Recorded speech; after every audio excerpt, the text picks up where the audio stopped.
Film ini akan menceritakan seseorang yang bernama Dusik. Dia adalah seorang yang mempunyai jabatan tertinggi di antara gangster yang ada di Seoul. Suatu ketika Dusik berhasil memperluas area kekuasaannya di Seoul, yang mana hal itu membuat pimpinan dari gangster itu makin suka dengan Dusik.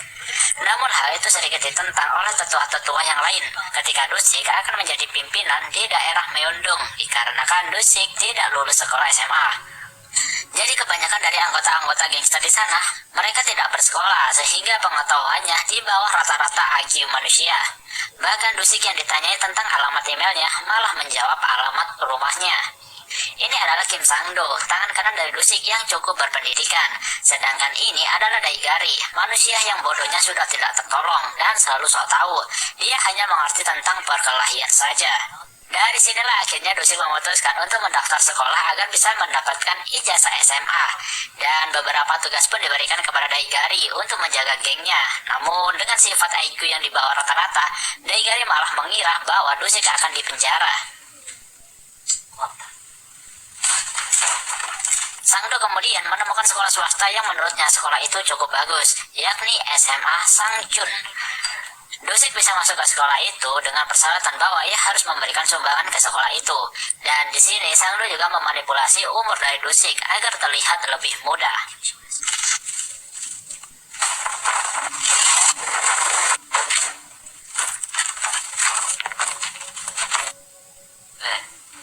Datanglah di mana hari pertama Dusik bersekolah. Dusik memutuskan untuk turun di pinggir jalan, yang mana bisa dikatakan jarak masih cukup jauh dari sekolahnya. Hal itu bertujuan agar Dusik tidak terlalu terlihat mencolok. Namun tiba-tiba Dusik kebingungan melihat anak-anak yang lain berlarian menuju sekolah. Ia pun sontak juga ikut berlari tanpa tahu apa yang terjadi.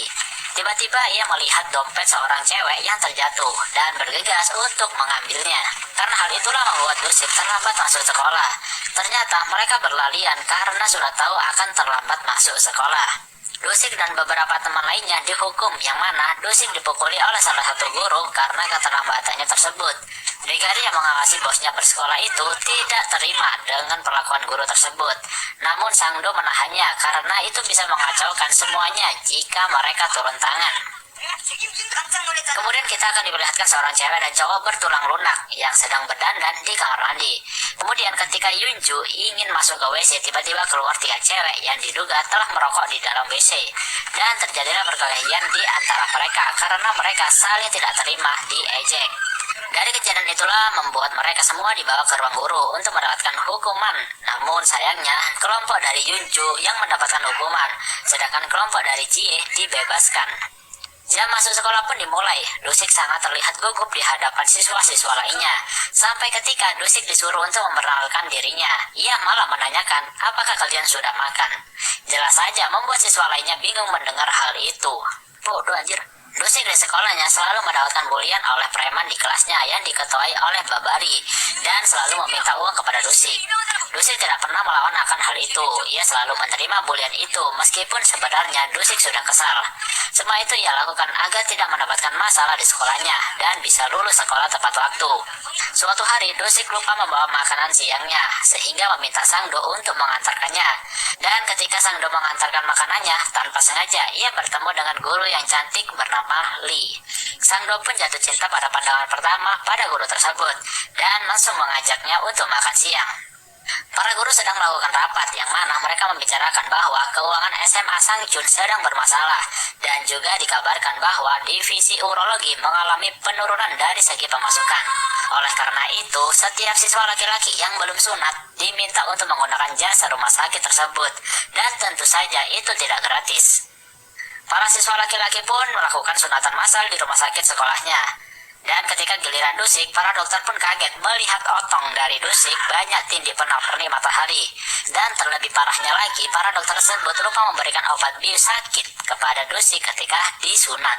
Ya jelas saja Dusik pulang sekolah dengan keadaan petetang-peteteng.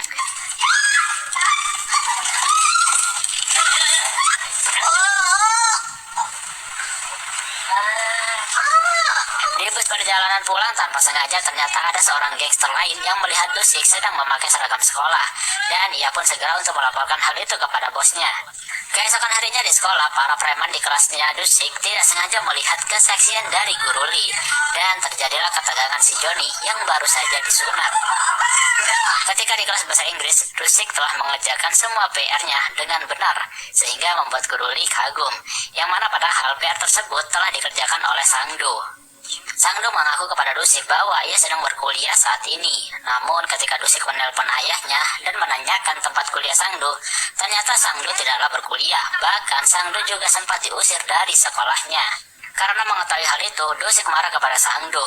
Namun tiba-tiba preman kelasnya melihat Dusik dan menghampirinya. Dusik yang tidak ingin rahasianya terbongkar rela tetap dibully oleh Babari.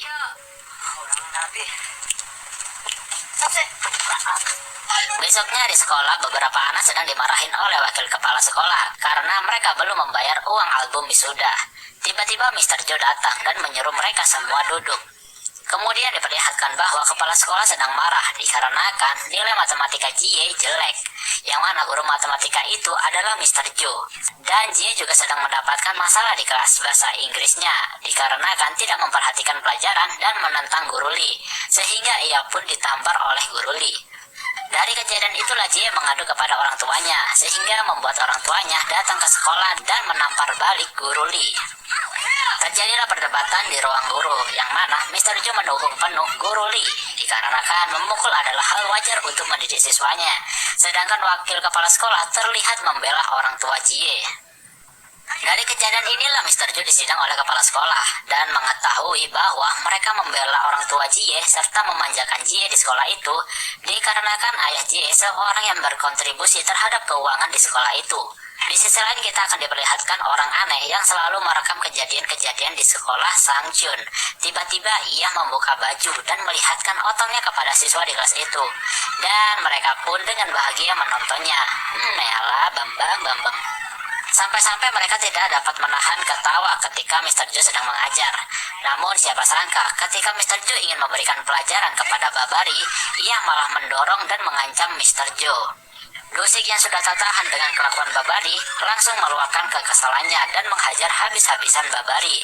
Semua itu dilakukan Dusik karena tidak terima jika guru diremehkan seperti itu. Dari sinilah Babari tunduk dan takut kepada Dusik. Bahkan ketika mereka berdua sedang asik mengobrol, tiba-tiba datang siswa dari sekolah lain untuk menghajar Babari, dikarenakan Babari telah mengambil uang mereka. Dusik pun tanpa segan-segan menghajar gerombolan siswa itu dengan mudah.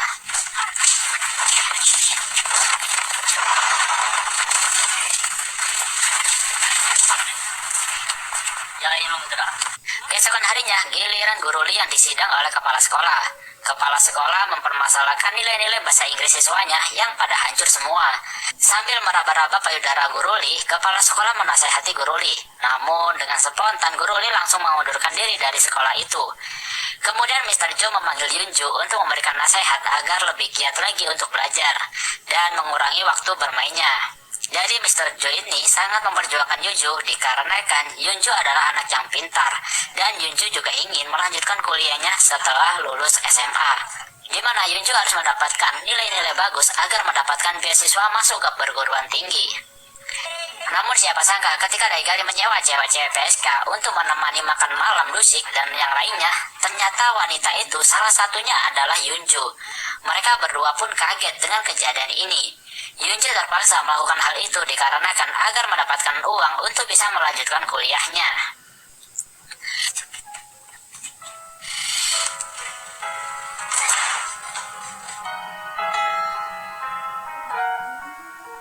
Dusik pun menceritakan semua kejadian-kejadian di sekolahnya kepada Sang-do, bahwa siswa-siswa di sana selalu dipungut biaya. Dan kemudian Sang-do pun juga marah ketika mengetahui Guru Lee menjadi korban kekerasan orang tua siswanya sendiri. Besoknya di sekolah, para siswa mendapatkan kabar bahwa Mr. Joe akan dikeluarkan dari sekolah itu. Sontak mereka pun sedih mengetahui hal itu. Kemudian tibalah para guru-guru keluar dari sekolah itu. Mereka pun berkemas-kemas untuk meninggalkan sekolah itu. Dan juga terlihat Yunju sedang berada di depan komputer, yang mana tanpa sengaja dilihat oleh wakil kepala sekolah. Setelah Sang Do mencari informasi lebih dalam, akhirnya ia menemukan bahwa sebenarnya sekolah Sang Jun dikuasai oleh salah satu gangster di Myeongdong. Sedangkan kepala sekolahnya bisnis yang mana baru ini telah diambil alih oleh gangster Shin. Karena keluarga dari geng Myeongdong bekerja kepada bos geng Shin, sehingga menyebabkan kepala sekolah itu harus tunduk ke gangster-gangster tersebut.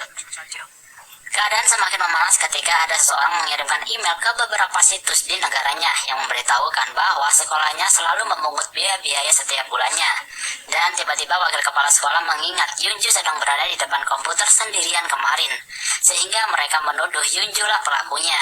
Dari sinilah kepala sekolah mendatangi Yunju dan menghajar habis-habisan sampai tak berdaya.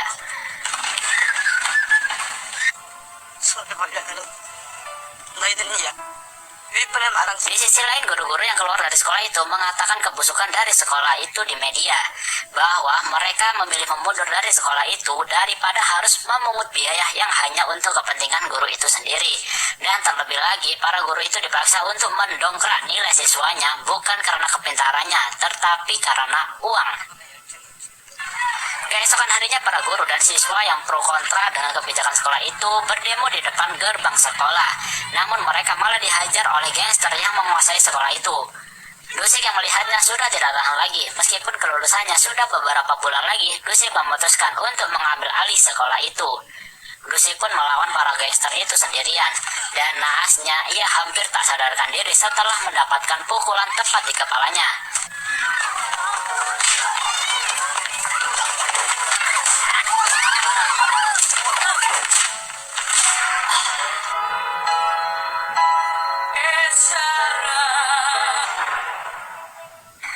Namun tak selang beberapa lama, anak-anak buahnya pun datang dan terjadilah perkelahian.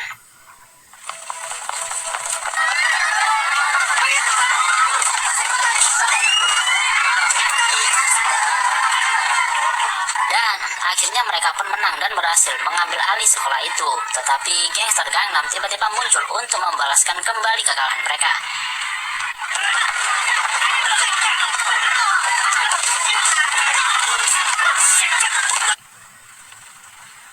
생각날 일대로 하자. 아니?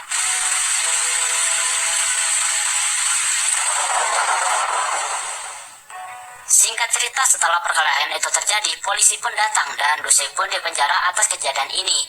Namun siapa sangka Dusik telah menyelesaikan sekolahnya di dalam penjara dan membuat Dusik mendapatkan ijazah kelulusannya.